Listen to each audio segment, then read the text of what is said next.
Okay, so here's what we got going now. So now we've got this one, Humility for Everyone, a No Distraction account, Laura Francis Callahan, in Philosophy and Phenomenological Research. And so we got 16 pages, but a long 16 pages.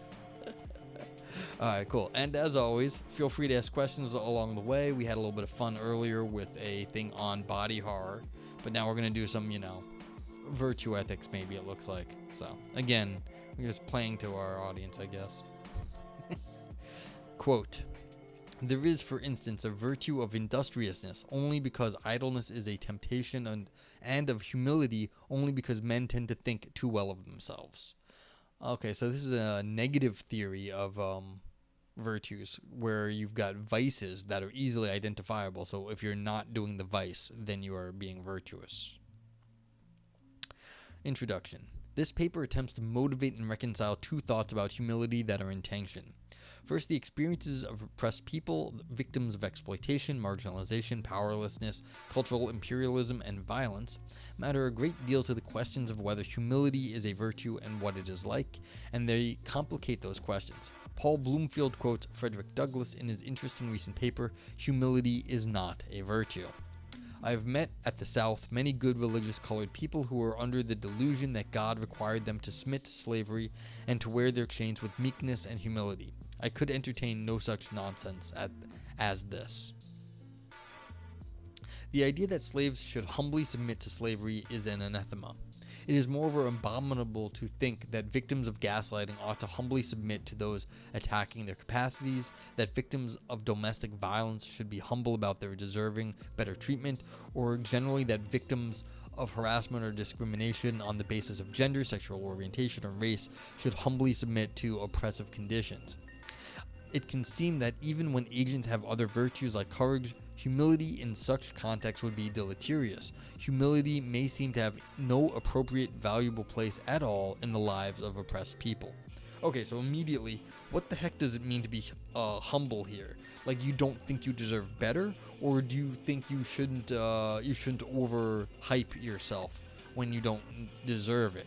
I mean, it seems like this is a very, very wide understanding of humility. If you're going to say humility means you don't get to have any nice stuff, then that seems a little excessive. I mean, you can have some nice stuff. You just shouldn't be overdoing it, is usually how I take this thing.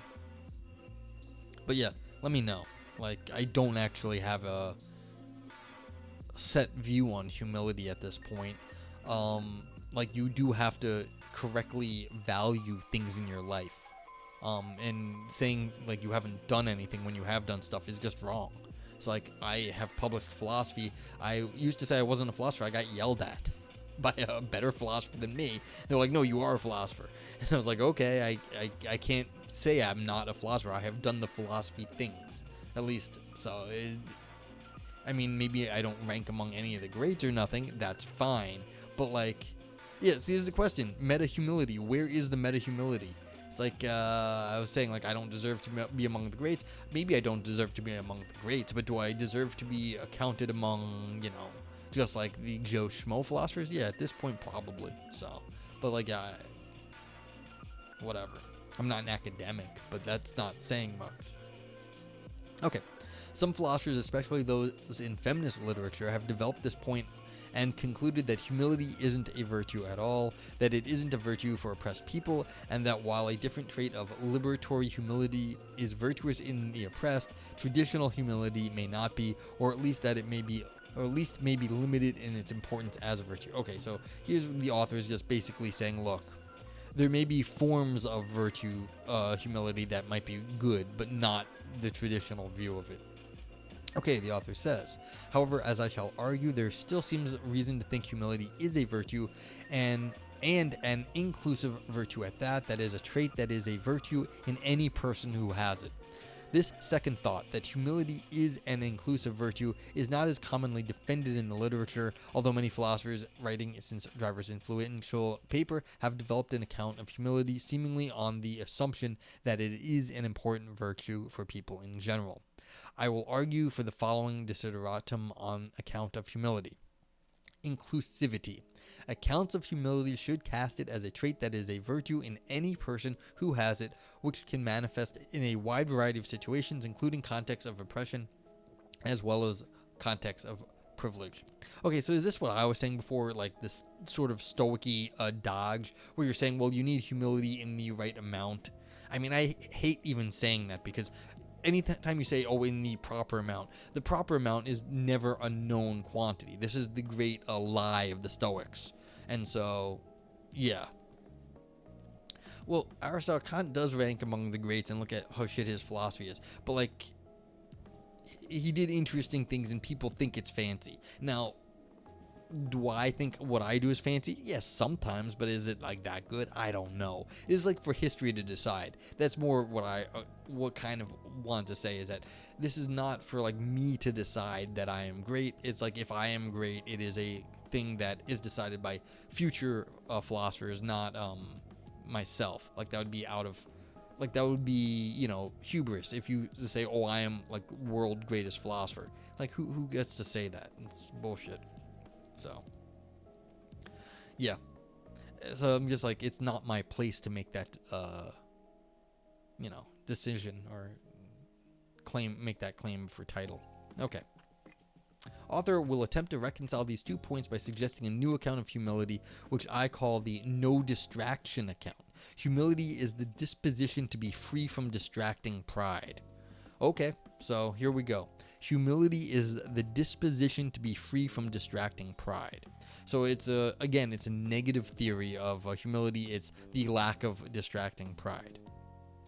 Okay, author says, first, however, I'll begin by motivating inclusivity in section 2. In section 3, I'll argue that many existing accounts of humility in the literature either do not achieve inclusivity or else fail to achieve a different Butlerian desideratum. Yeah, whatever. Uniqueness. Accounts of humility should identify what's humble about humility or particular to humility versus other virtues. Yeah, you have to specify what humility is as opposed to anything else. Finally, in the latter half of the paper, section 4, I sketch my no distraction account and show how it satisfies both inclusivity and uniqueness. Why inclusivity? Through reflection on conditions of oppression, several philosophers have concluded that humility is not a virtue in oppressed individuals. This despite general agreement that humility is a good trait for relatively privileged people to have. Thus, it is a common view that humility is a trait whose virtuousness depends on the broader context of life. In general, it is a virtue for the privileged and not for the oppressed. I am claiming, on the contrary, that it is a desideratum on account of humility, that they cast it as being an inclusive virtue, a trait that is virtuous in any person, regardless of social status, and which can manifest in a wide variety of situations and contexts. That is inclusivity. That is, we should want to try and find such an account if possible. I'm really getting nervous that this is going to go the way I was just saying, that you need humility in the right amount, which tamps down on what did I say before up here?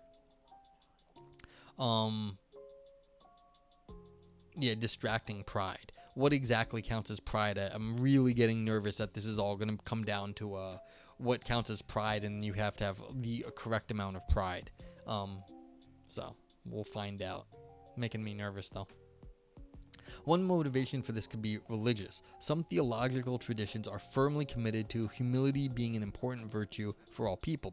Aquinas seems surprisingly live to some of the worries that this raises, and similarly to the strategy I will ultimately pursue, argues that we must be careful to separate real virtuous humility from the pseudo-humility that is forced on a person from without, as it were, and is a punishment.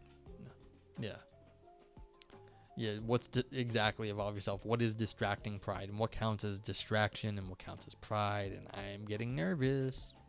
Anyway, but there are also at least two non-religious lines of reasoning in support of inclusivity, stemming from egalitarian considerations and from considerations of intersectionality. These arguments rely on controversial premises. My aim is to make at least one of these two lines of reasoning seem compelling for many readers. And Phil says, you've got drugs for some of the nerve pain and you sleep most of the day. Ouch. Yikes. That's not great. But I hope you're doing better now than you were, because you had, I know you had some medical stuffs. Okay, first, an egalitarian argument. Start with the premise that while there may be virtues specific to certain groups or peoples in certain roles, at least some core moral virtues are available to all. They have a place in each and every life. Maybe, but okay, we're just going to assume this. For if we say that core moral virtues like generosity and justice are not available to all people, we essentially render some humans second-class moral citizens. Yeah. And says you're doing much better, you're just brain dead, which is not too bad. Okay, I mean, yeah, sleeping is okay if you're getting better. Yeah, so I wish you a speedy recovery. And there are no second-class moral citizens. I mean, that's a nice statement. I don't know if it's true, but, you know, there shouldn't be in some sense. Now, generosity and justice may look very different in the lives of people with disabilities, people in positions of leadership, people at risk of starvation, etc. This is a familiar Aristotelian observation. But were we to claim that, for example, generosity had no appropriate place at all in the lives of some people, we would have to say that those people were just ineligible for a core moral virtue, one of the moral excellences of humans as such. This grates against egalitarian sensibilities. Yeah, I mean, it's like, again, this is where I'm getting worried about. Where did they say? Yeah, you have to have some amount of it, and that's the question. What is the some amount of generosity? I don't know. Okay, one might object here. Perhaps equality does not demand that we believe all people to be eligible for core moral virtues. Perhaps instead it requires that we see the ineligibility of some people as a great injustice. I'll say two things briefly in response. First, there is something attractive about the Stoic idea that, while much in life can be taken from us, virtue cannot. Seneca wrote, "Virtue shuts the door on no one. It is open to everyone and lets us all in, invites us in. The freeborn, ex-slaves, slaves, kings, and exiles. It does not choose ancestry or wealth. Virtue is satisfied with the bare person." Second, even if oppression can exclude people from the possessions of various virtues, and this is a part of what is bad about oppression, we needn't accept that it can exclude people from the core moral virtues. Some virtues seem more clearly tied to roles or status than others. Aristotle claims that magnificence, roughly wise spending for the public good on a large scale, is a virtue specifically for the rich, and a poor person could not be magnificent. On the other hand, Aristotle thinks liberality is available to rich and poor alike, and depends on the state of character of the giver. We might think that part of what's bad about poverty is the unavailability of the role-dependent excellence of magnificence, and yet we may also maintain that only liberality is a core moral virtue. While I admit this first premise is contentious, I maintain that it is plausible. Core moral virtues are available to all. Okay, so there has to be a baseline. They're saying, like, there's a limit, and this is kind of where it goes to human dignity. You can think of this in terms of dignity. All people have to have dignity, and that's kind of what makes them human. Anything above that, might have to do with circumstance, but below that, that's what human dignity counts as. And all these things that, might be a core moral virtue, one way or the other, that is the thing that you get with human dignity. And so that's fair. And this is going back to like old theories of stuff where you've got human dignity. So I can buy that. And even if you're not going to use more moral virtue talk, you can cash this out in other ways. So, okay. Second premise. If humility is a virtue at all, is a core moral virtue. Tradition seems to support this conditional. For the controversy about whether humility is a virtue, both contemporary and historically, is so interesting because parties of neither side seem to think of it along the fringy lines of punctuality or patience or magnificence. The question whether humility is a virtue is a deeply important human one about how we ought to regard ourselves in relation to the world and in relation to each other. And finally, humility clearly is a virtue in some contexts. There is something to the claim that it is an excellence of character, at least in some people. Consider a privileged academic who is disposed, for example, to recognize that others' views might be correct even when they clash with her own, and to receive apt criticism without defiance. It seems that these actions manifest virtue in her. Humility is sometimes a virtue, and together with the preceding premises, this secures inclusivity. I mean, I guess this person might feel good about like listening to their criticisms, but like, all right, fine. Yeah, I can buy that you can get a level of humility that everyone can, appreciate. And then maybe there's going to be like levels that like you don't want to go to. Okay, a different line of reasoning supporting inclusivity draws not on egalitarian sensibilities, but on the importance of recognizing intersectionality and the variety of contexts in which humility may come into play. For there are contexts or situations in which humility is intuitively virtuous, even in oppressed people, regardless of how exactly we conceive of that trait. I mean, does this just mean that humility is just, it doesn't have a fixed meaning, that you can always apply it at some point? Like, maybe this is just too vague at this point. I don't know. Like, this might just be too vague, and that's what all of these things are when you're getting to this level of generality. I don't know. Pre-theoretically, of course, it is deeply troubling to think a victim of gaslighting should be humble about the very mental capacities or understanding of a situation that an oppressor would make her doubt to serve ulterior motives. But it is not troubling in the same way to think a victim of gaslighting should be humble about her French language skills, or that she should be existentially humble, standing under a starry night sky and contemplating its vastness. Victims of oppression find themselves in a wide variety of situations, possibly to include many situations in which humility would be intuitively virtuous. And here's where I'm starting to get nervous. This is exactly what I was calling out before. You can be virtuous, but only at the right time and in the right amount. And that is kind of what it's just sort of pigeonholing what the theory is, but like that makes it very ad hoc. Okay. Note too that being oppressed and oppressing are far from mutually exclusive. Nussbaum, citing the work of historian Tanika Sarkar, suggests that British oppression of men in colonial India actually contributed to cruelty towards women and its toleration in Indian domestic life. Nationalists turned inward, boosting the idea of male autonomy in the home as the one cherished zone of self-rule, the last pure space left to a conquered people. This suggests that even oppressed people may need humility, since oppressed people relate to the world in other ways than as victims of oppression and are not themselves immune to the temptations of vicious self-importance and domination. I've argued in this section that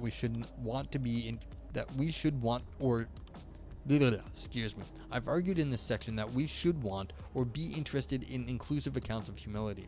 Inclusivity really is a desideratum on account of humility as a virtue.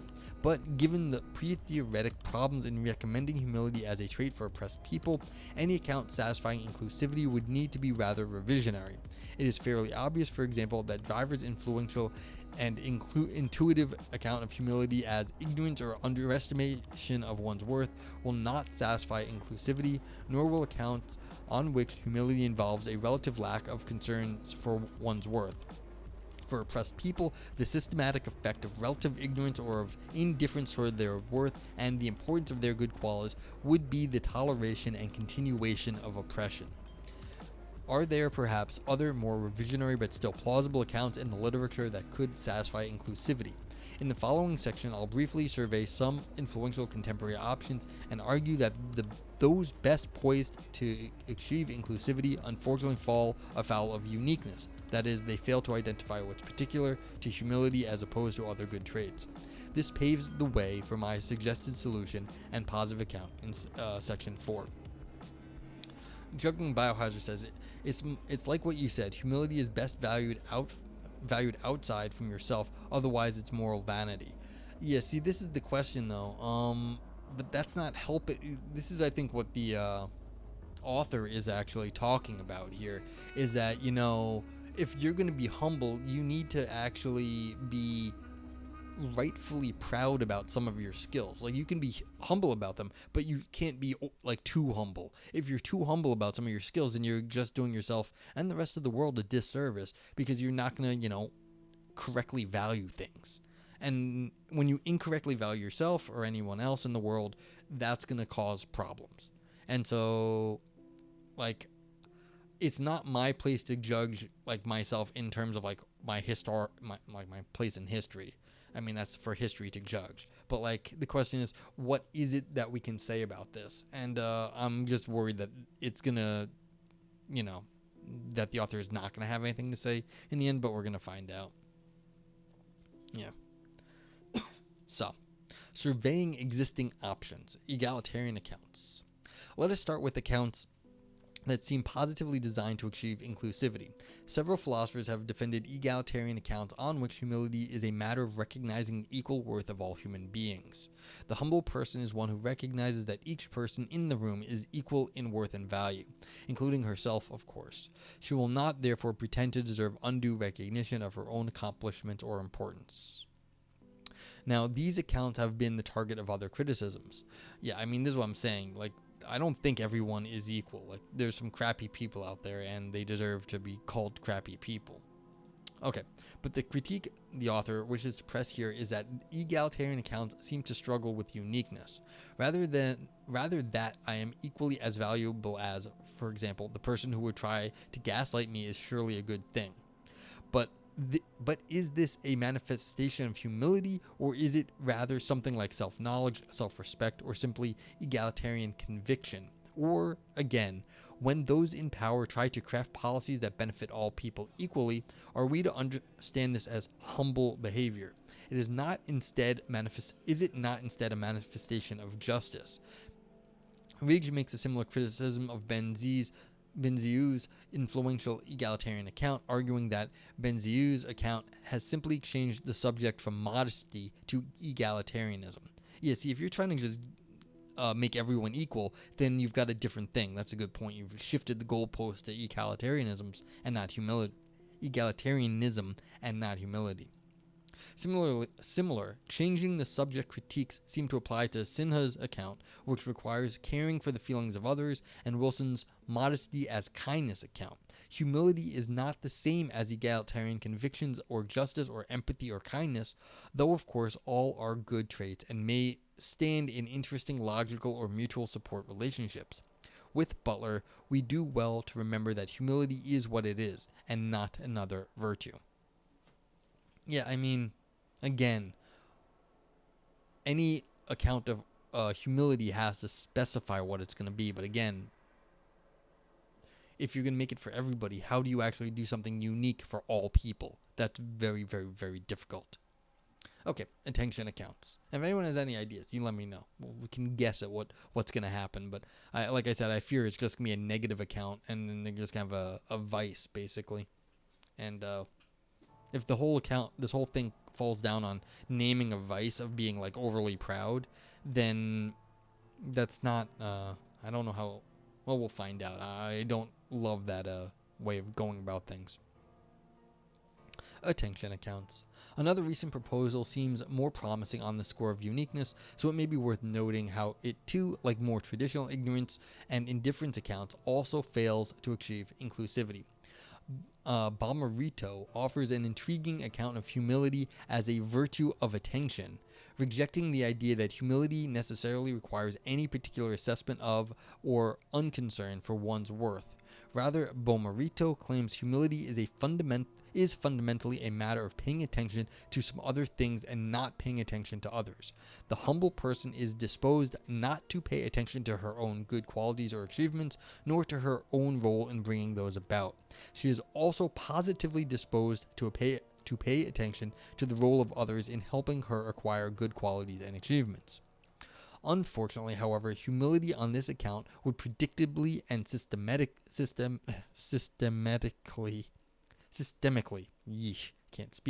systemically tend toward the bad in oppressed people. Indeed, humility as attention tends toward the same issues as humility as ignorance.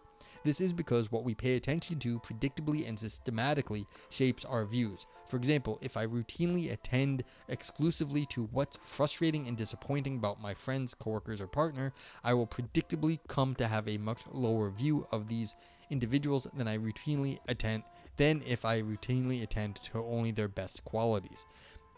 This needn't be a mere product of human irrationality either. No, this is propaganda. This is exactly what they're saying. This is a good point. If you only can see propaganda, then you're going to believe the propaganda eventually. That's just how propaganda and advertising works. So this is right. If you're looking at humility as attention, then you're basically saying you're basically propagandizing yourself at this point. Now, maybe you're propagandizing yourself in a good way, but it's still propaganda. Okay. Epistemic rationality requires that we respond appropriately to our evidence. Again, this is the appropriateness I'm very worried about. This is what I said at the beginning, that we have to respond appropriately. What the hell counts as appropriately? We don't know. Okay. But our evidence on most theories anyway is something we directly affect by exposing ourselves to certain considerations and not to others. What we attend to shapes even what is rational for us to believe.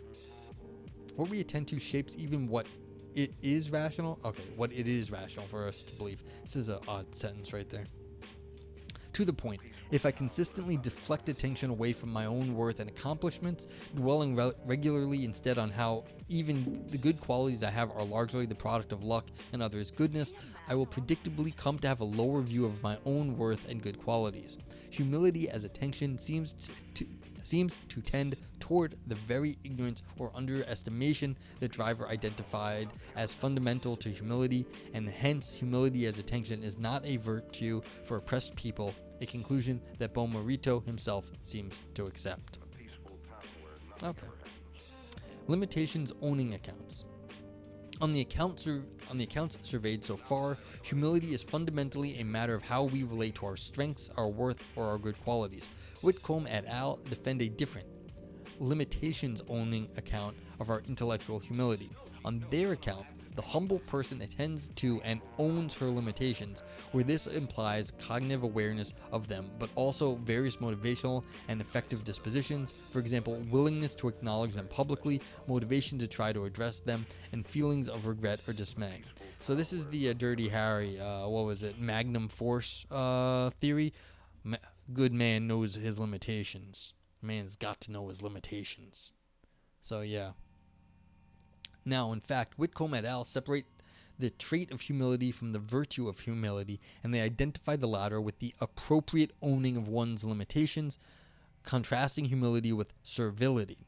I'll discuss appeals to appropriateness and moderation and accounts of humility just below. Okay, so this is what I want to hear. Appropriateness and moderation. First, I want to consider the simpler possibility that the trait of humility, that is, limitations owning on their view, is a virtue. If that were the claim, this account would seem to fare no better than strengths-focused views with respect to inclusivity. Owning my limitations includes attending to them, which should lead to a low self-assessment for the same reason and in the same way that deflecting attention away from my strengths does. Moreover, owning my limitations includes caring about them in the sense of being non-complacent about them and feeling regret or dismay. But it would not do for a victim of gaslighting to own the ways in which her memory is really limited, attending to her fallibility and feeling dismayed at her shortcomings. Yeah, so this is the thing. If you're, again, looking at your limitations, again, you are not appropriate in what you're doing. But anyway. Okay, good. So now we're getting to my main concern from above, moderation and appropriateness. Perhaps instead we should think of virtuous humility as a mean and essentially moderate or appropriate trait to be distinguished from excessive underestimation of one's worth, indifference towards one's worth, attention directed away from one's worth, limitations, etc. However, views that appeal to moderateness, appropriateness, seem to face a dilemma, either failing to achieve inclusivity or else uniqueness. This dilemma separates views that emphasize moderateness of humility from views that emphasize its appropriateness. Okay, that's interesting. I don't know how that's going to happen.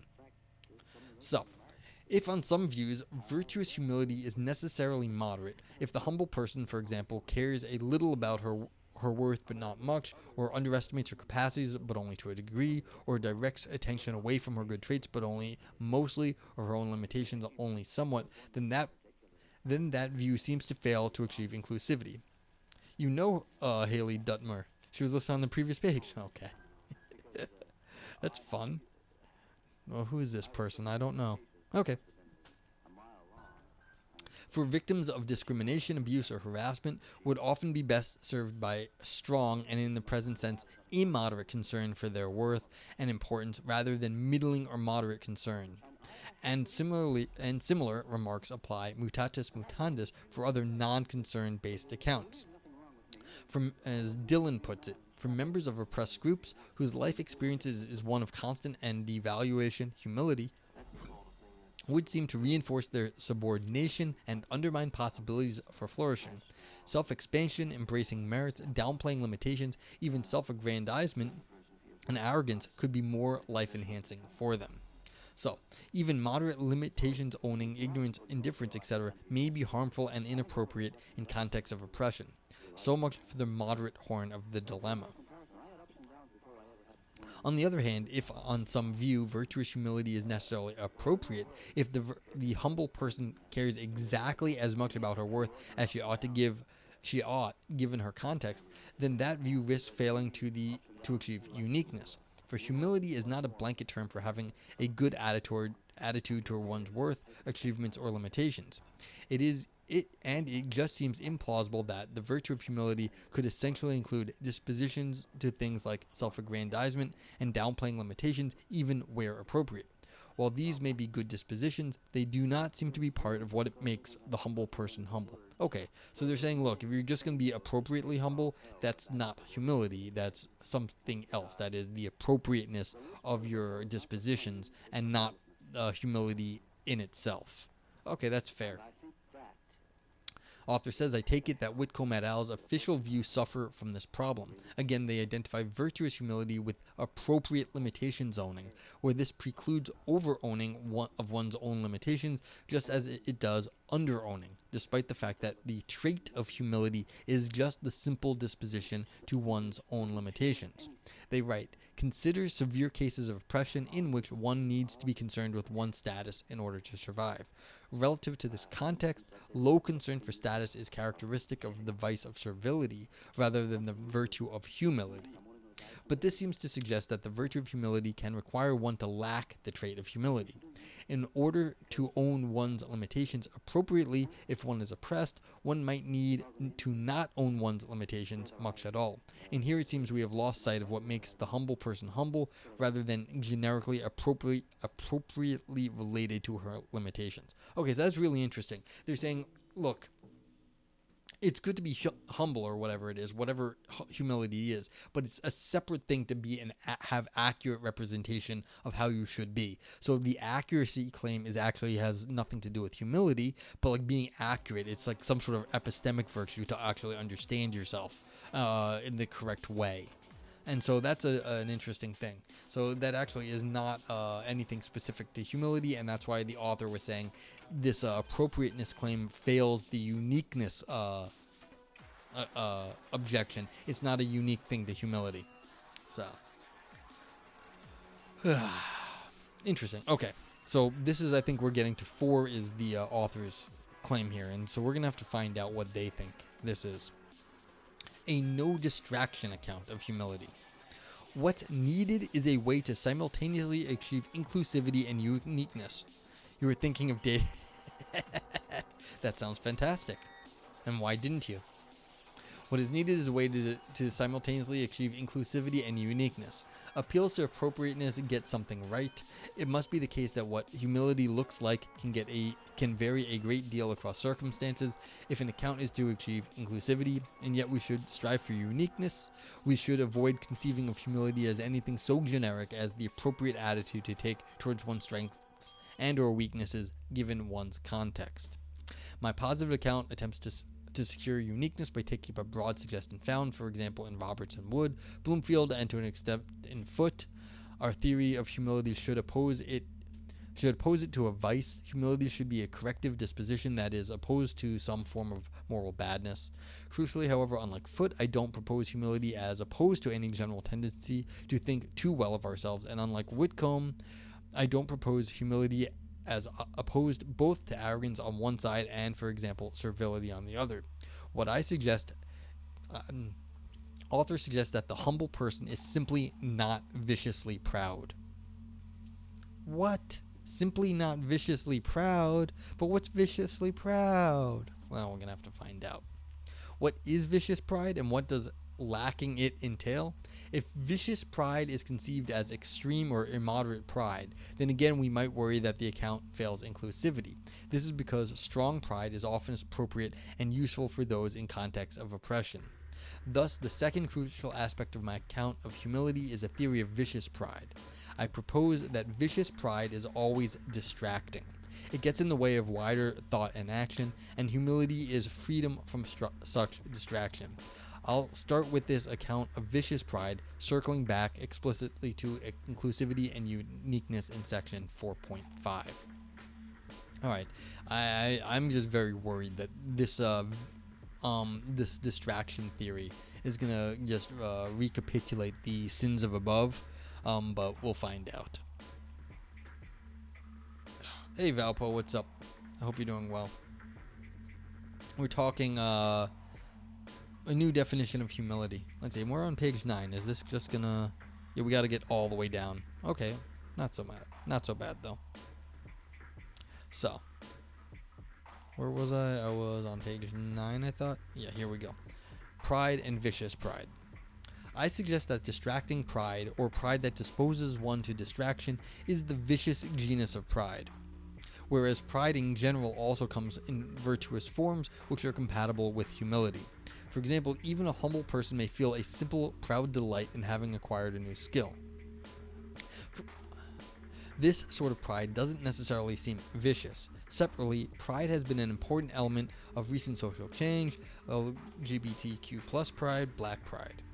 The account I'll propose is compatible with good instances of pride, since on the account, pride is only vicious when it distracts or preoccupies us when it hampers our good projects. Fleeting emotions of proud delight are not typically distracting, and pride in the service of good projects doesn't distract from them.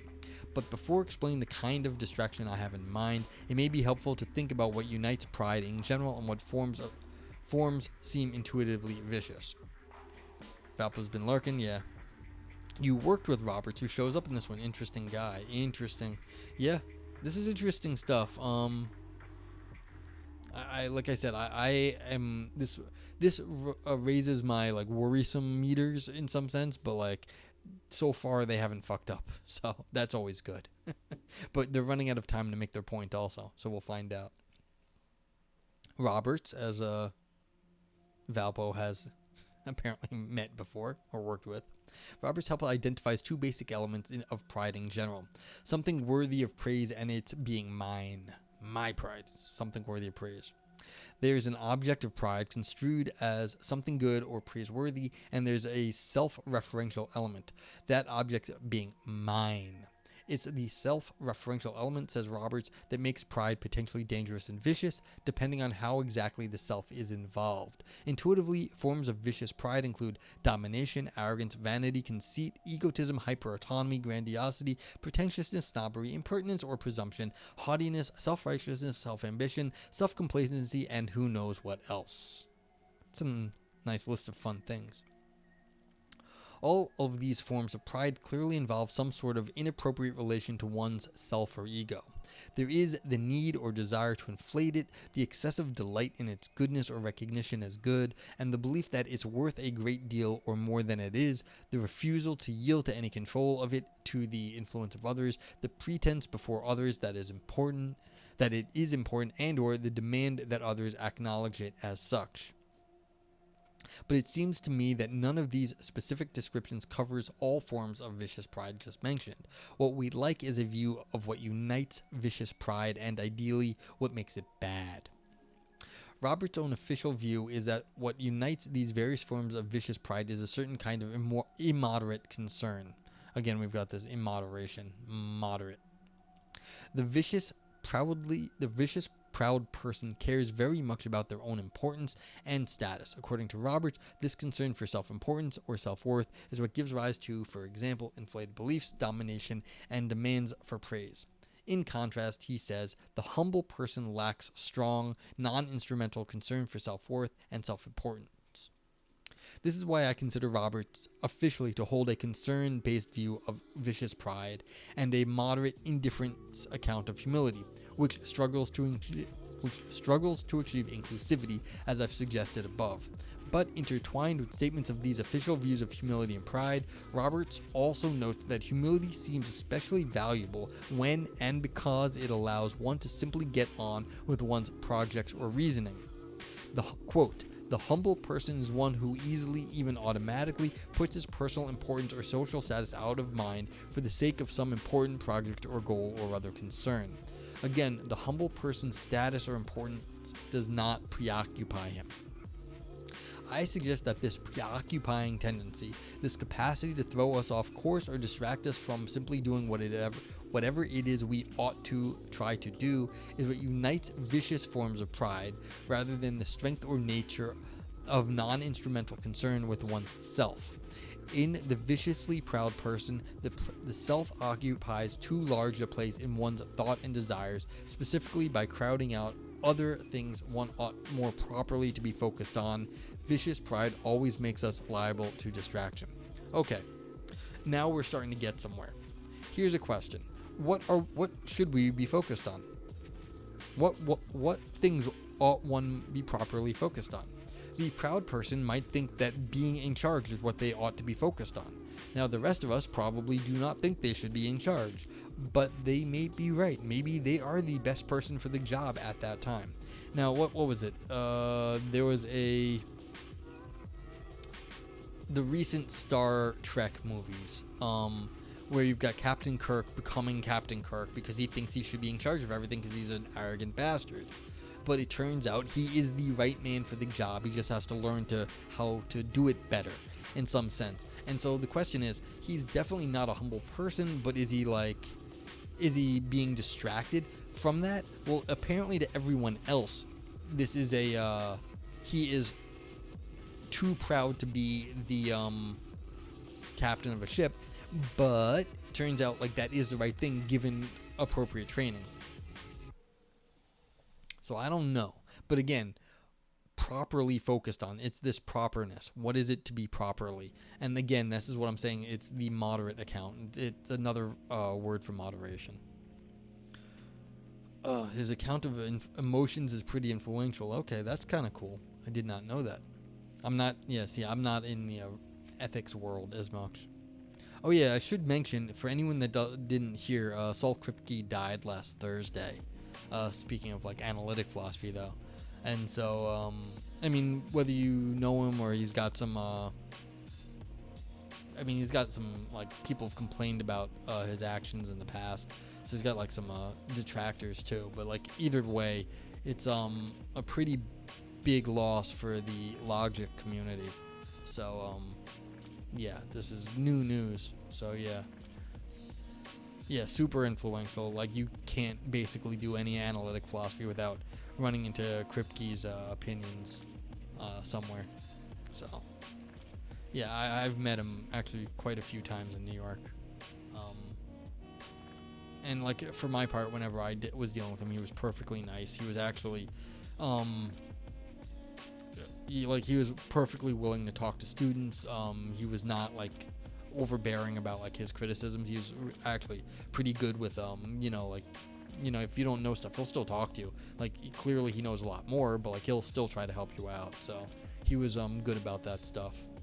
And so yeah, it's a big loss for the philosophical logic community and philosophy of language.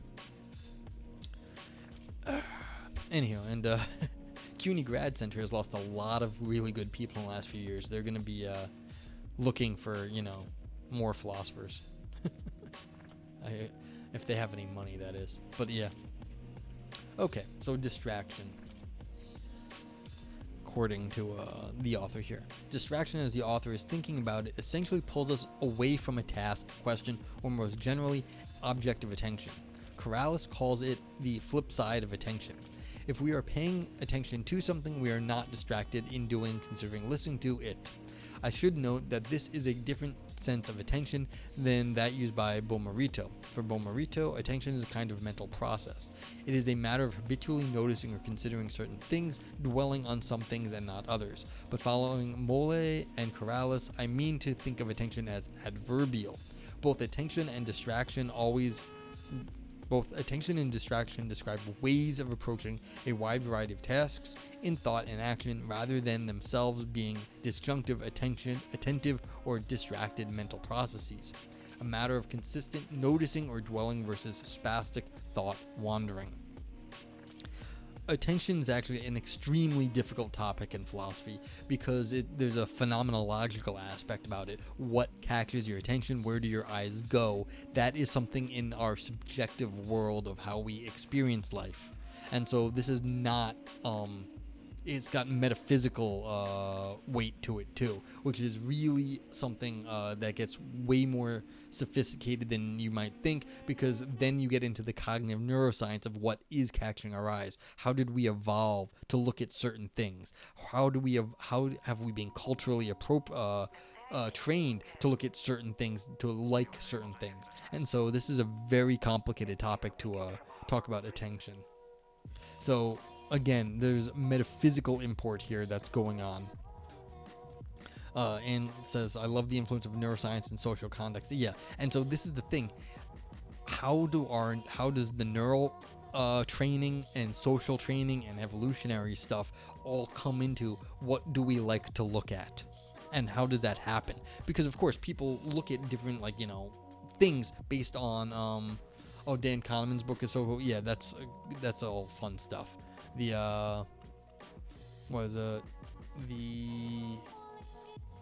There's what's it called? Is that the Black Swan stuff, the recent book? But I forget. But yeah, he's a psychologist where he's looking at things like this. What was I just saying? It doesn't matter. But yeah, the phenomenology is hard. Thinking fast, thinking slow. Yeah. My dad had that book. I didn't get around to reading it, but my dad liked it. Okay. But anywho. Distraction then is compatible with dwelling or focusing on things. I frequently get distracted by dwelling on the possibilities of what I might make for dinner. Moreover, it's not the case that in order to not be distracted, one must be attending to something in the sense of noticing it and dwelling on it. One might intentionally allow the mind to wander as part of a meditation exercise. Whether one counts as distracted depends on what one is or ought to be doing and whether one is on task. Again, this is on task is again on a particular moderation of thought is again what it is to be on task is to be in a, this is again, I'm still worried about the being moderated here. Okay. How might vicious pride distract us in this sense? And what might it distract us from? I'll start with a few familiar examples. When I am thinking about how good a writer I am not really thinking about what I am writing. When I become anxious about whether I'm still good at math or whether my teacher is really appropriately impressed with my work, I find it much harder to finish the problem I'm working on. Similarly, fixating on status and reputation, did you catch what she said about me? I would have thought they would pay me more respect, often gets in the way of actually earning esteem. The viciously proud academic doesn't see or notice that others' names have been listed incorrectly on a conference program because she's too fixated on whether her own listing and titles are appropriately elevated. The viciously proud partner is too preoccupied with his own ego to see how his selfish or even abusive behaviors are hurting a person he loves. In some of these examples, distracting pride hampers achievement. We get caught up in our own ego, distracted from some task or project we are undertaking, and therefore are less able to complete it well. In other examples, distracting pride hampers judgment and reasoning. Things we ought to see, for example, that others' names have been misrepresented on a program or that we are hurting a loved one, we fail to see because we are preoccupied with self. Again, who says we need to see these things? Is it our job to make sure that someone else's program is correct or wrong? I mean, yes, if you're in a relationship, you should be concerned with hurting someone else, like your partner. But again, exactly how concerned? Now, if you are hurting them, that's bad. But like again, if you are 100% obsessed with how they are like feeling all the time, you may be overly dependent on this thing too. And so that's there are overdoing this stuff. Again, back to my appropriateness criticism. Vicious pride thus hampers what I've called wider thought and action. There are basically two ways to think about this category of wider thought and action. We might say vicious pride distracts us from our actual projects. The fuck is actual? From whatever things we want to think about and do. Or we might more prescriptively say that vicious pride distracts us from what we ought to think about and do. In fact, it often does both. But the following sort of examples favor the latter prescriptive understanding. Consider a narcissist, all of whose projects are aimed at stroking their ego and amassing power. Since they have such limited narcissistic projects, vicious pride may not distract them in pursuing their actual projects. Yeah, I think I said this earlier, like, what if this is exactly what they want to be doing? Although it does seem possible that vicious pride would in general make it harder to execute even arrogant schemes. Well, no, sometimes they learn to, cope with that. Vicious pride, they hide it. Even though they still have it, it's still there. Okay, but what's clear is that vicious pride makes them liable to distraction from what they ought to be doing in life. Well, who says what they ought to be doing in life? You have a very specific view of what people ought to be doing in life, author here. Who's to say what people should be doing in their life? This is sort of the Nietzschean, Aristotelian assholes being assholes. If you're going to be an asshole, might as well be an excellent asshole, like whatever you are, be a good one at it. Well, if that's your goal in life is to be like this sort of like arrogant asshole, then maybe that's like what you ought to be doing. Maybe that's how people are. I don't agree that's how people are, but people think that. Like they think people are these crappy people. Thanks, Infernal. I'll remain officially neutral on how to understand wider thought and action here. It's worth noting, though, that a prescriptive understanding makes distracting pride more straightforwardly a moral rather than a generically practical problem. Yeah. You want to hang out? Well, I will try to take a road trip down to South America at some point. So, Shane. Aristotle is famous for giving assholes philosophical cover. I mean, that's why we like our buddy Aristotle. Gives assholes philosophical cover. If anyone out there does not know Shane McGinnis, you should go follow Shane McGinnis immediately. Shane is a historian and sociologist. He is also an expert on Lord of the Rings. And basically, you can ask Shane almost anything about history and sociology or Lord of the Rings in his stream, and he will get a good answer. And it's just like fascinating stuff because, we talk philosophy here, but like all the things we talk about here have happened in history basically. And so you can just get a different perspective on it from him. Juggling biohackers, basically the main character of House. Yeah, great doctor with justified asshole behavior saving lives. Yeah, and so exactly. Maybe like this is the thing. Aristotle is famous, and like this is kind of the Heideggerian problem too. If you're just gonna be an asshole, go all the way. Just be the greatest asshole possible.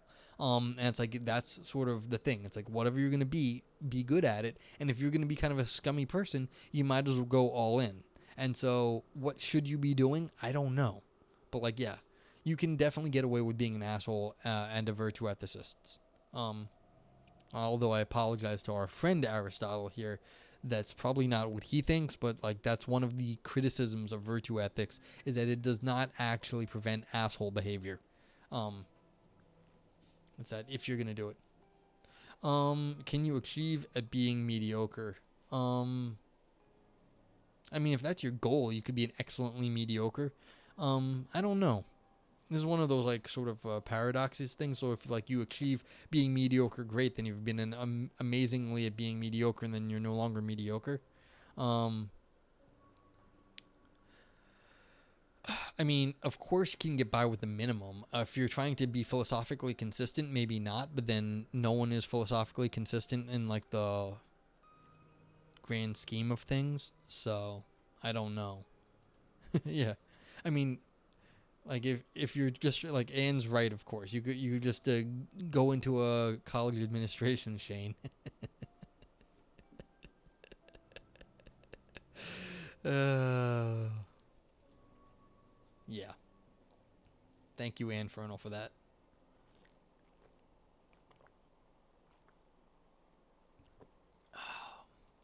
But yeah.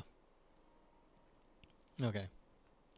Can you be the Big Lebowski? Depends how much you like your rug. Okay, so the rug just really held the room together, apparently. And I mean, how many White Russians do you drink? Yeah.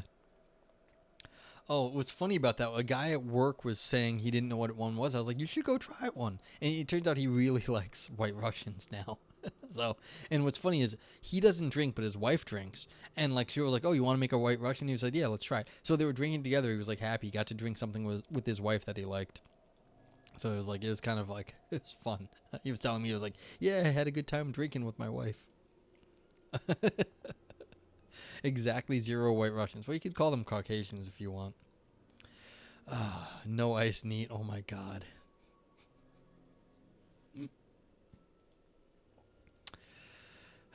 Skim. White Russian is not a unit of measure. I mean, in drinks it is.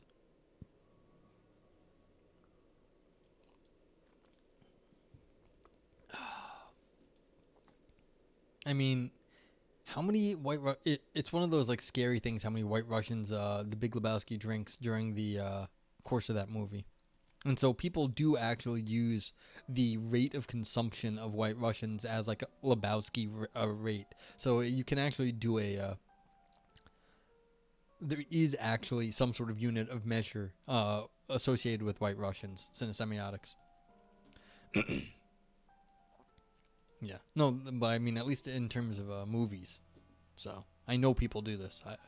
Because actually, someone I went to grad school with for the exceedingly short time I was in grad school, his brother used to organize the Lebowski Fests. So I actually knew a lot about Lebowski culture back in the day. I had to hear about it.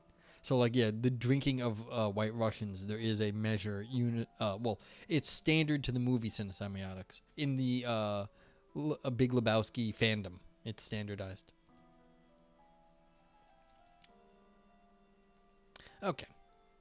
A final element in this sketch needs unpacking, and that is the claim that humility is a disposition to freedom from distraction by pride, rather than simply the state of being free from distraction.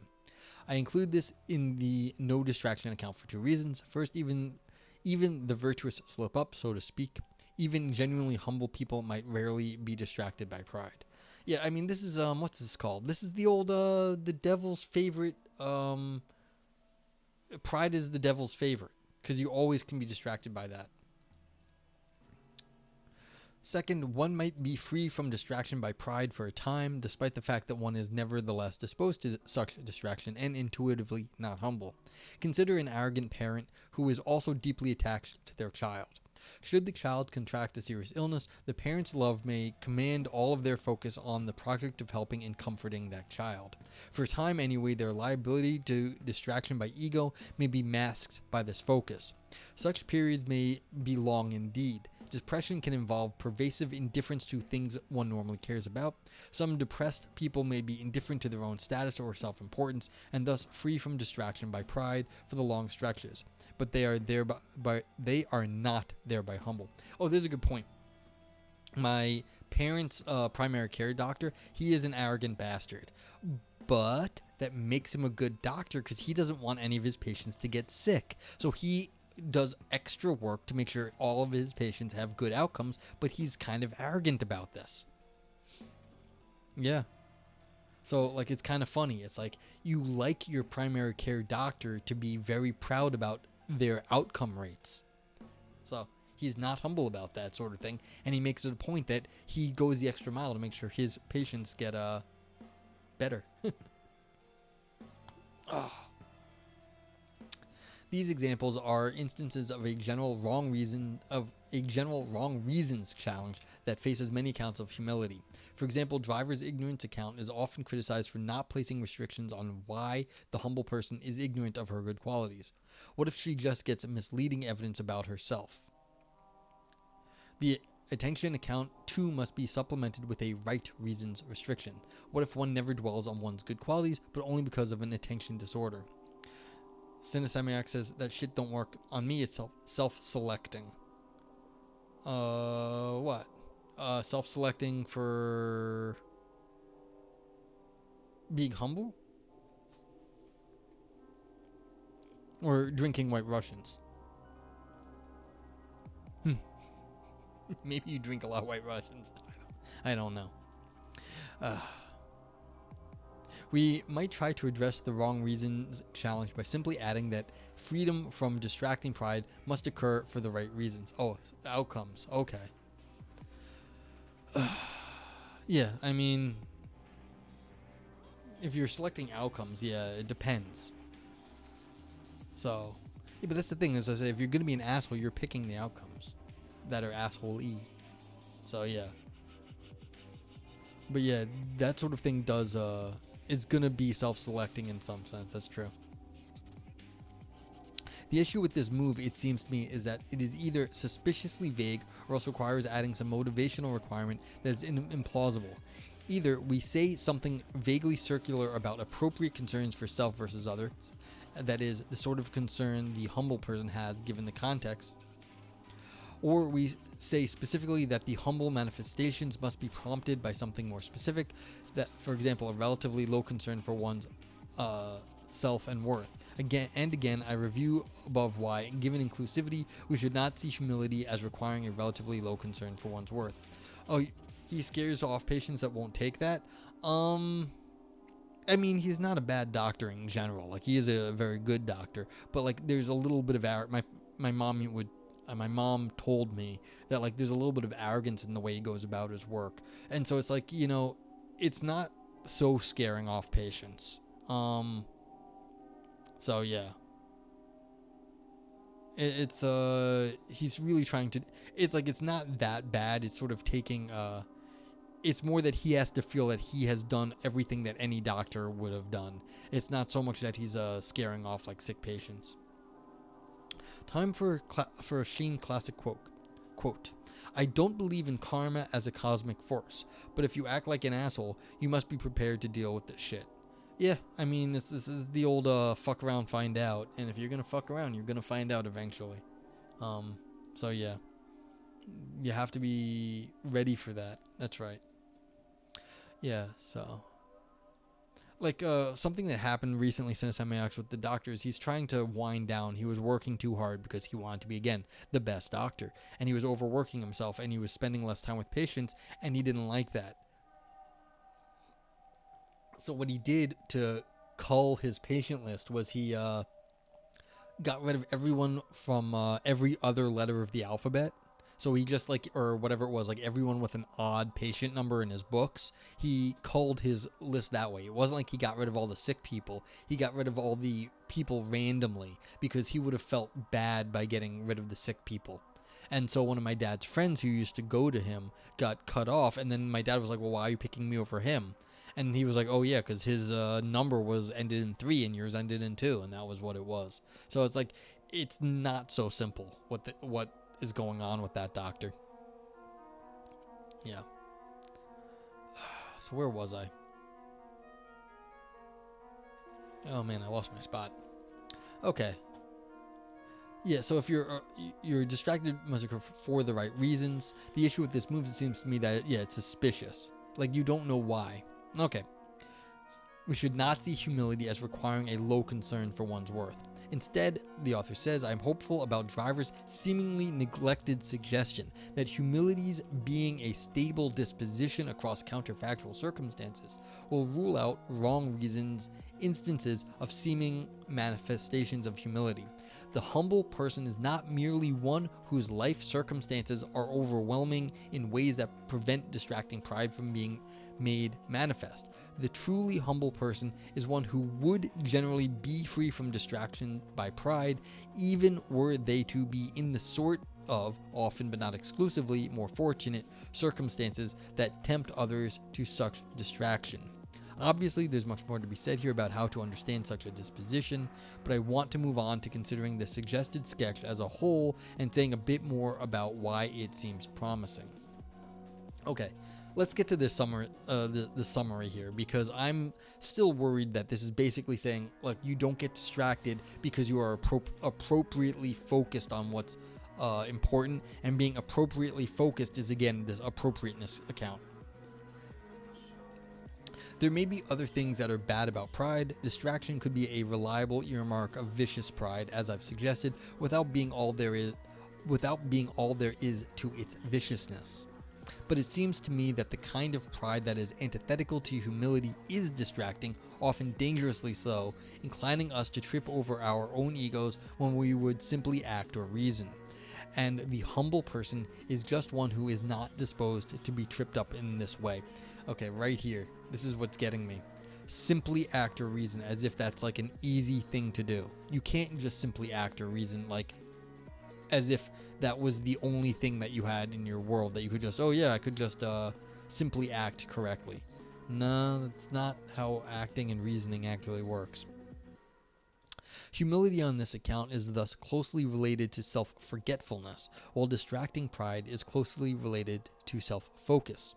The difference is that self-focus is not always vicious. There are occasions when focusing on one's worth or good qualities is not distracting at all, but directly pertinent to question or task. A victim of gaslighting may need to focus on her worth and the good quality of her mental capacities in order to arrive at an accurate view of what's happening to her and make decisions about how to handle the situation. A victim of bullying or harassment may need to focus on that fact that they deserve better in order to be motivated to stick up for themselves. A humble person is disposed to freedom from distraction by pride, but intense concern for one's importance in circumstances of oppression is not distracting. And so even intense concern for one's importance in these circumstances is perfectly compatible with humility. Yeah. In these circumstances. Notice that I have not said that humility is appropriate or moderate self-forgetfulness. Had I done so, I think my account too would face the dilemma outlined in section 3.4. What humility is freedom from distracting pride.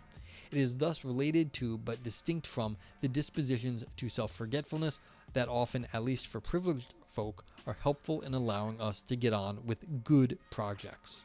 The fuck is a good project? The no distraction account can recognize important insights from other accounts in the literature, despite divergence from them. If we are simply ignorant of our good qualities, we are certainly less likely to be distracted by pride in them.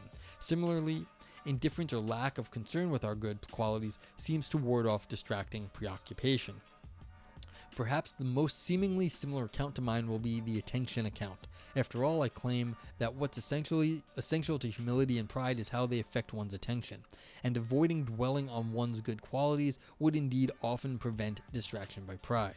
It's also, therefore, worth pointing out explicitly how my account differs. On the attention account, humility is a matter of attending to, in the sense of thinking about some things, the role of others in one's achievements, for example, and not attending too much to other things, one's own goodness and role in achievements. Jane says, good projects are like me trying to hang up art in my house that I've been trying to do for a year. I mean, are they pictures of you like posing, like, being buff? Maybe. Like, do we have to get Miss McGinnis over here to see what projects you haven't gotten done yet? But yeah, that's sort of the thing. I guess the idea is like there's a baseline of what you should have been doing under any account of how you feel about yourself. And so the baseline things that if you are not that you haven't done that you feel bad about, like on any account that you should have done, then yeah, I would think that's this sort of idea that's here, that there is somehow a level of things that you should be doing that is somehow separate from your ego.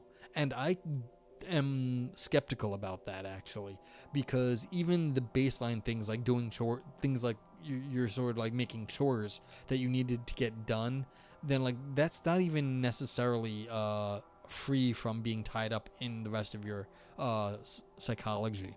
And so yeah, there's these things that are chores that you should have gotten done, but that doesn't mean that they are only chores and that they are nothing to do with your ego. So I don't know. You would need a buff photo for me for being buff to exist? Well, I don't know. You could still be looking awesome in some like cool like location with your adventure hat on. So, I mean, you may not look buff, but you still could look completely kick ass. I suggest that you do probably look rather kick ass in some of those locations you've been. So, you do have cool pictures. I have seen some of them. Alright, on the no distraction account, the humble person needn't think about or dwell on anything in particular. What her humility allows her to pay attention to is simply wider thought and action. Again, what the fuck is wider thought and action? What the fuck is wider? And indeed, the humble person isn't prevented from dwelling on her own good qualities either, so long as such dwelling doesn't move her off task through preoccupation with the self. Valpo says, I'm folding laundry, which is a good project, probably, but I'm neglecting chat because I'm distracted. Oh no. See, this is what I mean. Valpo makes an excellent point right there. Just because you're doing certain things, you neglect others, and like it might actually, this is not so easy to tell you what you should be doing at any given point. Yes, but are you pridefully distracted? Are you like super awesome at folding your laundry, and are you like super happy about how you're folding it? And that's why you're neglecting us. And I'm sad. I'm not sad. You do what you need to do, Valpo. Okay, on the no distraction account, then humility has a transparent quality. You're wider than you are buff, which doesn't help in the photos. Yeah, I should get in shape. One of those things. Being humble needn't look like anything particular. It needn't be accompanied by special humble thought patterns or desires or beliefs. And yet its effects, better, fairer, more effective reasoning and action, do definitely show up. Humble people are, thereby, better able to get on with what matters in life. What the fuck matters in life? Is what you think matters in life. Now, to repeat, my aim here is to merely offer a sketch of this account, together with initial motivation sufficient to pique interest. In the space remaining, let me review explicitly how this account seems to achieve both inclusivity and uniqueness. Yeah, I mean, what's the old thing? Especially since someone was asking about Harry Potter earlier. It's someone's threatening to become wider than they are tall. That was a great line.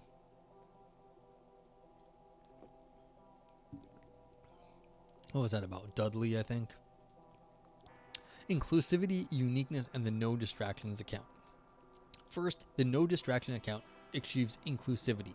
The account certainly does not have the obvious intuitive problems of the ignorance or indifference accounts. It is not odious to recommend a freedom from distracting pride to oppressed people, given that freedom from distracting pride is compatible with having a high or accurate view of one's worth and good traits, as is intense concern for them in appropriate circumstances.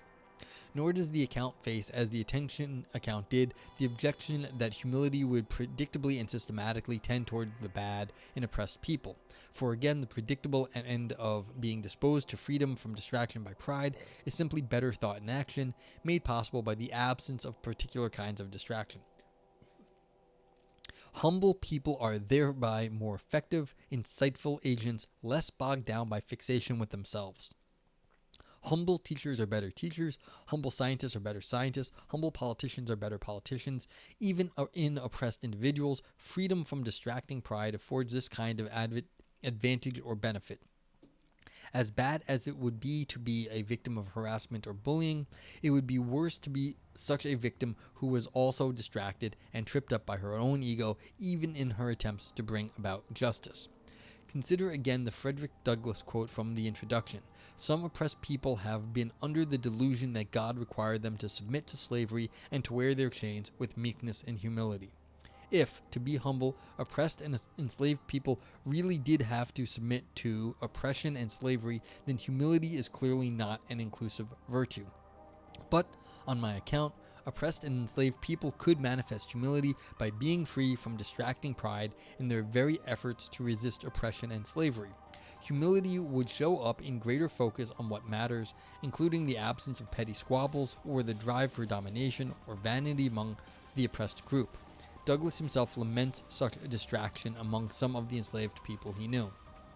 Quote, "Slaves are like other people and imbibe prejudices quite common to others. Many, under the influence of this prejudice, think their own masters are better than the masters of other slaves, and this too in some cases when the very reverse is true. Indeed, it is not uncommon for slaves even to fall out and quarrel among themselves about the relative goodness of their masters. These quarrels would almost always end in a fight between the parties, and those that whipped were supposed to have gained the point at issue. They seem to think greatness of their masters was transferable to themselves." Yeah, this is the team mentality, because your team is better, therefore you're better. So like all the Red Sox fans think because the Red Sox are great that they are great, and that's just false. And yet, Douglass also describes exhibitions of freedoms from distraction, exhibition of humility on the present account on the part of himself and others. Consider how Douglass describes teaching slaves from neighboring farms how to read on Sundays. And there's a quote, "These dear souls came not to Sabbath school because it was popular to do so, nor did I teach them because it was reputable to be thus engaged. Every moment they spent in that school, they were liable to be taken up and given 39 lashes. They came because they wished to learn. I taught them because it was the delight of my soul to be doing something that looked like bettering the condition of my race.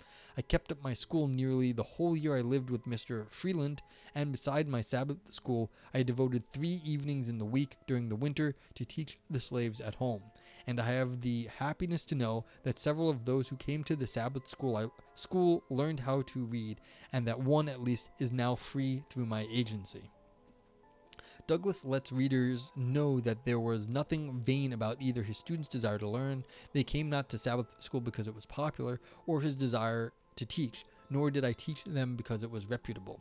Though he tells us with joy that at least one student is free through my agency, his students' freedom, their bettering, is Douglass's motivation, clearly unhampered by fixation on his own role in that. A less virtuous version of Douglass could certainly have allowed a sense of superiority to his illiterate neighbors, or a concern to maintain that status to get in the way of generous and effective teaching. Similarly, less virtuous versions of his students could have balked at taking lessons from one so young, or perhaps studied poorly, being at the school just for show.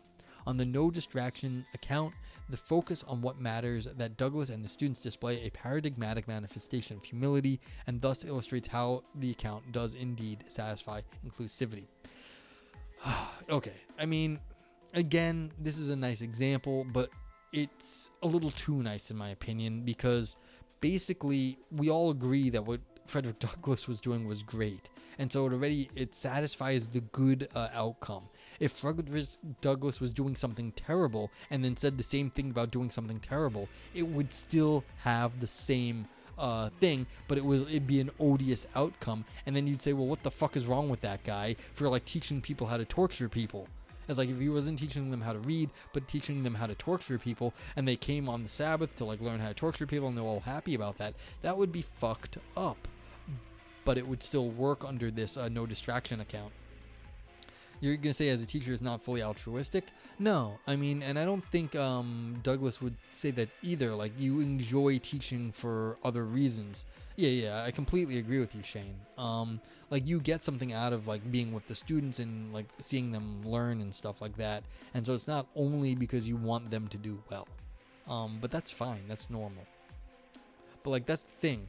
And so this is what I'm like, the idea that like teaching is inherently good. It's like we agreed that it is, but it doesn't have to be that way.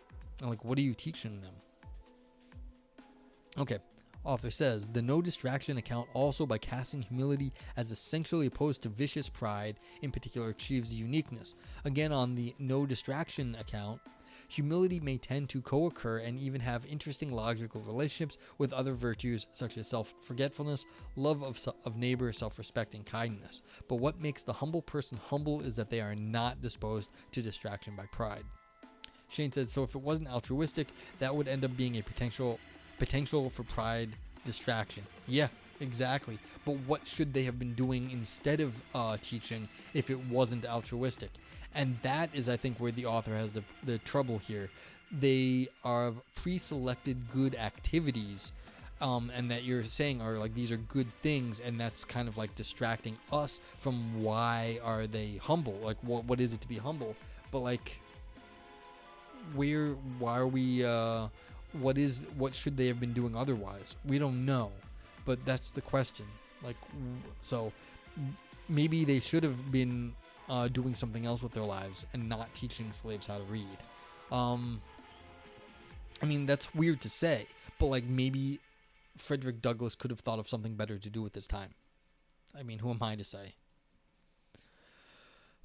Okay, there is certainly much more to be said about what exactly is distracting pride is, but understanding humility as its complement seems promising. First, because it allows us to take seriously the experiences of oppressed people while also seeing humility as an inclusive virtue. Second, the no distraction account seems to allow us to identify what's humble about humble people. They're being unencumbered by and undistracted by pride.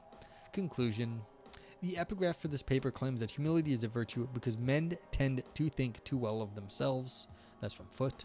Unfortunately, many people, far from being generally tempted to think too well of themselves, relieve more or less subtle messages constantly to the effect that they are worthless, no good, undeserving. This must affect the way they think about humility. Yet, I've outlined why I don't think it should lead us to abandon humility as a virtue or even as an inclusive virtue. I've argued we should look for an account of humility that casts it as a virtue for people in general, and that's inclusivity, without sliding into analyzing adjacent or broader virtues, that's the uniqueness. I've also offered my initial sketch of a no distraction account as promising on this score. Okay, and this is from Laura Frances Callahan. Okie dokie.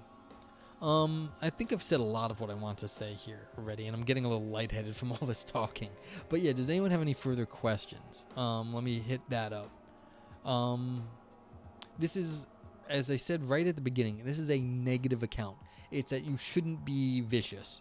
And the vicious part is being distracted by stuff you don't want to be distracted by. And so it's a negative thing. It's like being virtuous is the absence of being distracted in a vicious way by being, preoccupied by stupid stuff.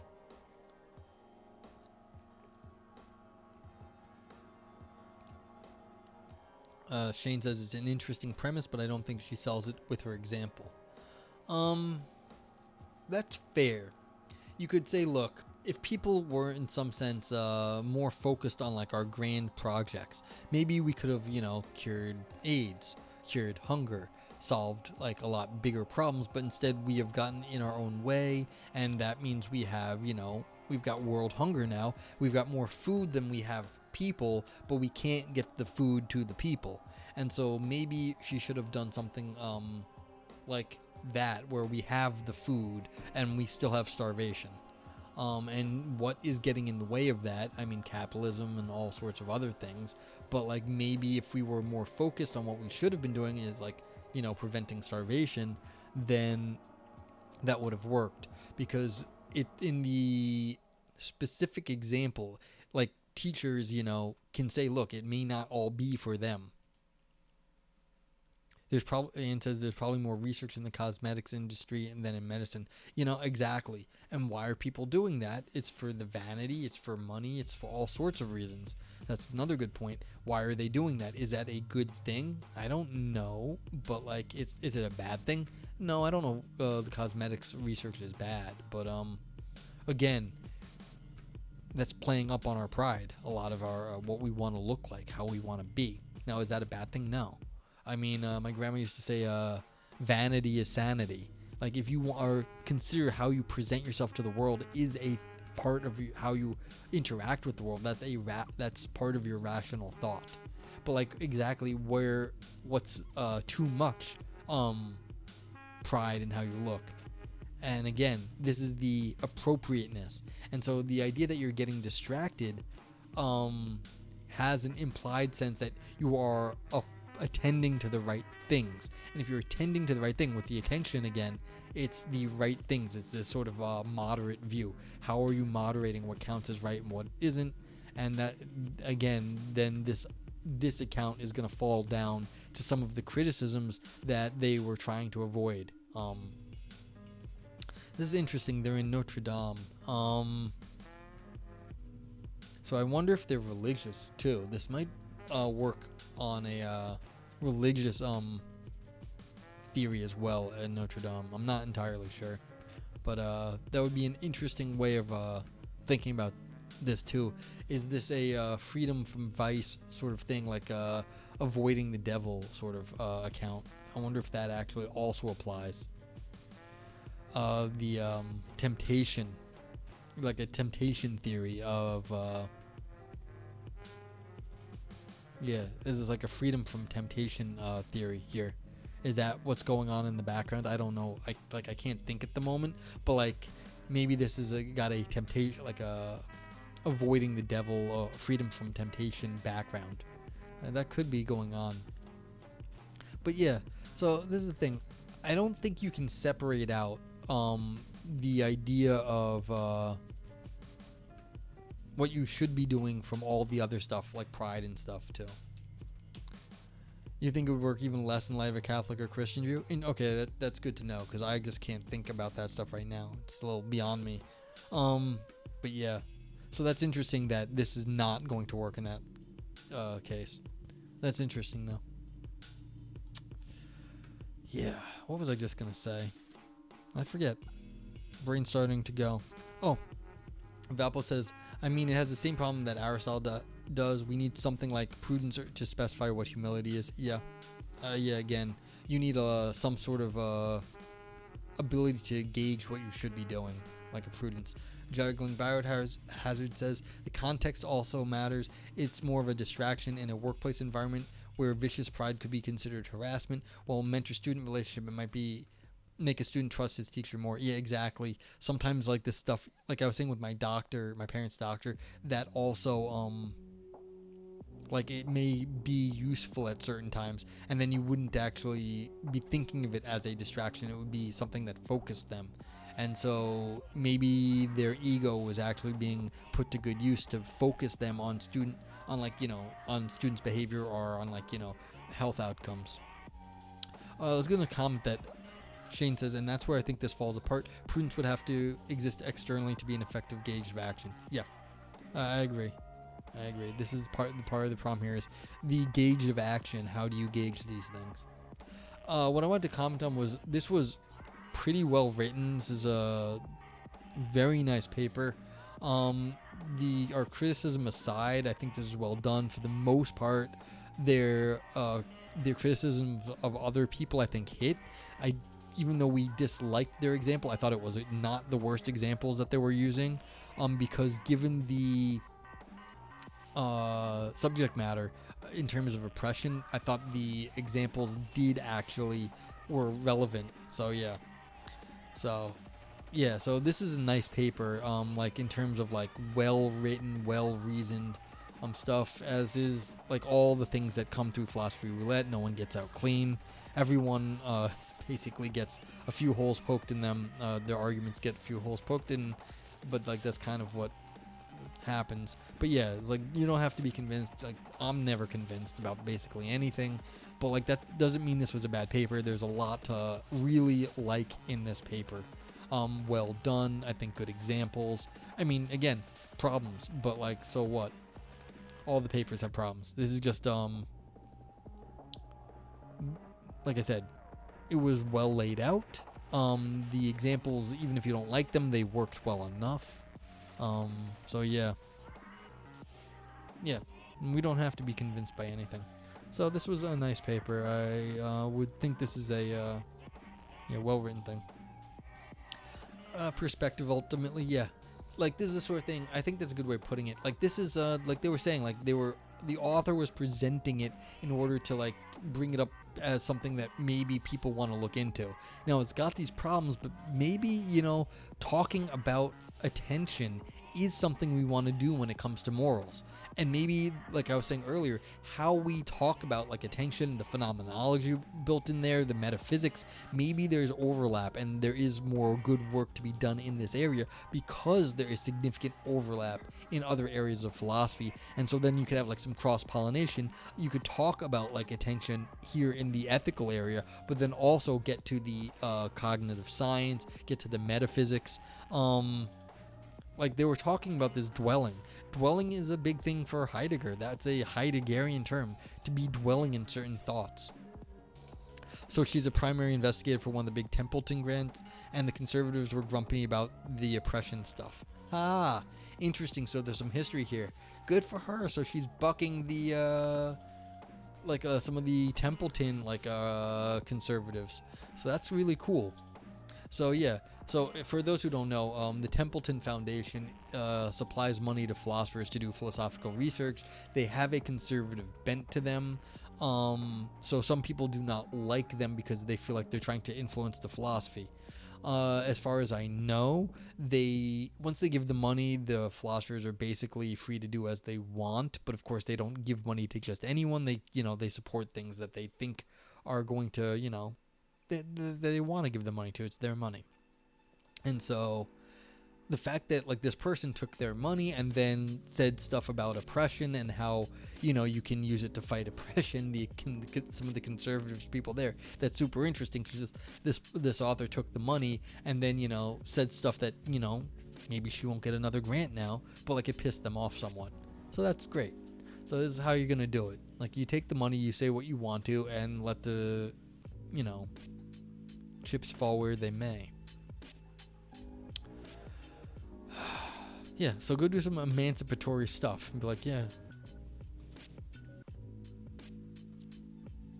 But yeah, see, this is kind of what I was thinking. So it's interesting she got Templeton because she's at a religious school.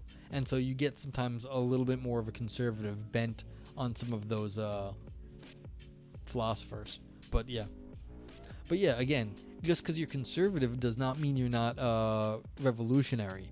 Like you can be religious revolutionary trying to, rise up against oppressive structures and, there's nothing wrong. Like that's completely okay. And like those things work together, or they can at least. But conservatives in America are not always what you want them to be. Okay. Anyone have any more comments now?